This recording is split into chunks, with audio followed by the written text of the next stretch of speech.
Donc Jean-Christophe Dumont, je suis le chef de la division des migrations internationales à l'OCDE qui vient de publier aujourd'hui cette revue Talents à l'étranger, une revue des Tunisiens émigrés et qui montre finalement le potentiel de cette diaspora tunisienne. Plus de 630 000 personnes qui sont nées en Tunisie et qui habitent dans les pays de l'OCDE, pour 2 tiers d'entre eux en France et pour 1/4 d'entre eux, donc 150 000 personnes quasiment, en Île-de-France.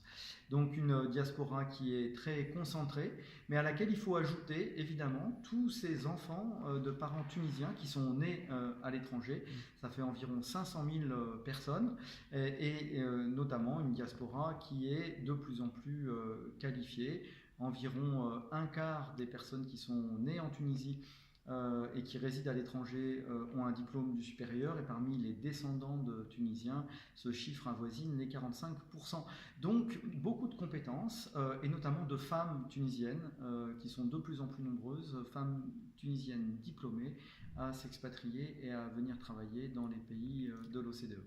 Donc un potentiel qu'il faut savoir capter pour l'économie et le développement de la Tunisie. Ça veut dire qu'il faut comprendre les aspirations de cette diaspora, qui n'est peut-être pas la même que celle de leurs parents, et il faut adapter les dispositifs à une diaspora qui est finalement changeante, très dynamique, et qui ne pense peut-être pas retour, mais qui est prête à contribuer par ses compétences, voire par ses investissements financiers, à soutenir l'avenir de la Tunisie.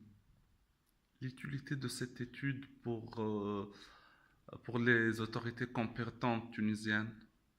Alors cette cartographie des diasporas permet une description fine, sociodémographique, mais également en termes d'insertion dans l'emploi dans les pays de destination de la diaspora tunisienne. Elle doit servir aux autorités tunisiennes à définir un plan d'action pour la mobilisation de cette diaspora, plan d'action qui peut chercher à faire revenir un certain nombre de ses ressortissants en Tunisie pour soutenir le développement économique, mais qui peut aussi et qui doit sans doute réfléchir à d'autres formes d'engagement de cette diaspora qui est très importante, mais qui a des aspirations qui sont en changement.